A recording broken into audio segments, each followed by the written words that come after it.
Okay, pwede ko ba makuha yung statement mo tungkol doon sa game na NBA 2K8? 2K9 pala. Maganda naman siya, pero ano eh, may flaw. Anong May problema? May times na hindi ka nakaka-shoot. Mababang shooting percentage ng opposing team, tapos yung kabilang team sobrang taas. Just hindi fair dahil hindi mawala yung fun factor.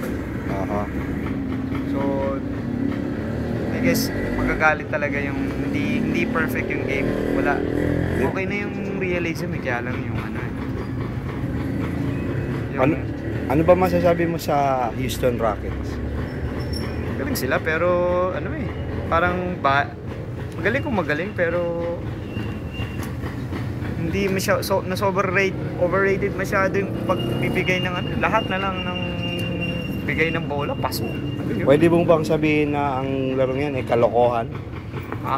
Hindi kalokohan, talagang may mali. Kalokohan. Pwede mo kalokohan na rin siguro. Balita ko, sabi daw nung kapatid mong isa doon, magaling din daw yung team niya, Boston Celtics eh. Ano ba masasabi mo sa Boston Celtics? Ayun. Yung sabi ko sa'yo, lalampaso mo rin yun. Sino? Yun, yung kapatid natin doon. Wala ka ba masasabi kay Dwayne Wade, yung Bechotero?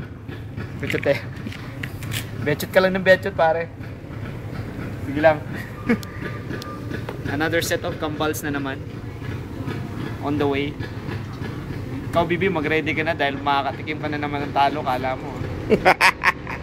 Pinapanalo ka lang, pre. Magsaya ka na ngayon dahil wala kang kalaban. Pero pagbalik dyan ni so-called magaling daw, sige, pagbigyan na natin. Dan na ako dyan sa laro na yan. Kahit umuwi ka pa rito next year, hindi na rin ako maglalaro dyan. Kalokohan ba? Kalokohan? Hindi kasi pantay eh. Most of the time, lagi akong talo. Hindi ko maintindihan eh.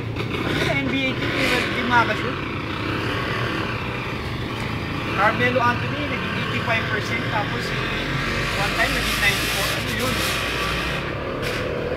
Tapos na. Apat.